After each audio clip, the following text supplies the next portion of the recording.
Hey guys, in this video you will learn factorial program. This video is not like all other 10-minute tutorial but a simple factorial program that you find on the internet. This tutorial is short and animated one.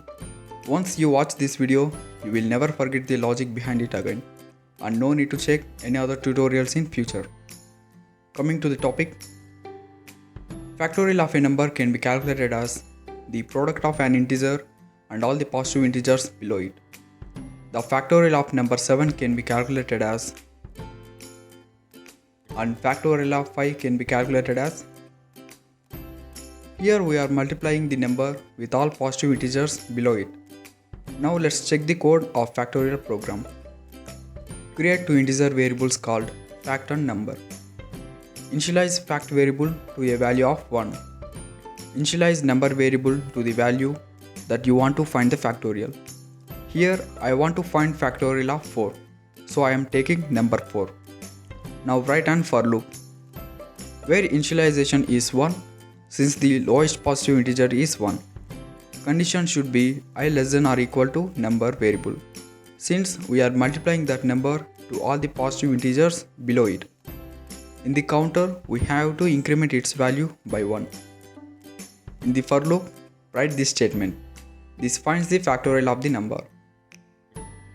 Now outside the for loop, print the value of fact variable. When you compile this program, this is what actually happens.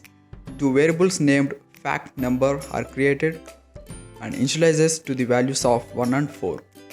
In the for loop, we are initializing the I variable to a value of 1. Next, it checks the condition. Since 1 less than 4, the condition becomes true and statement inside the for loop compiles. Here fact value become 1 in first iteration. Now we are incrementing I value by 1 in the for loop. In second iteration, I becomes 2 and condition 2 less than 4 becomes true and fact value changes to 2. In third iteration, I becomes 3 and condition 3 less than 4 becomes true and fact value becomes 6. Similar happens in fourth iteration and fact value becomes 12. And I value incremented to 5, which files the condition 5 less than 4, and that's the end of the loop. In next line, the value of fact variable is printed, which is factorial of the number that we want to find. I'm making these animated tutorials with lot of effort and it is hard for one person to do all this stuff. A like and subscribe from you to this video will keep me motivated to do more videos like this. Thank you for watching.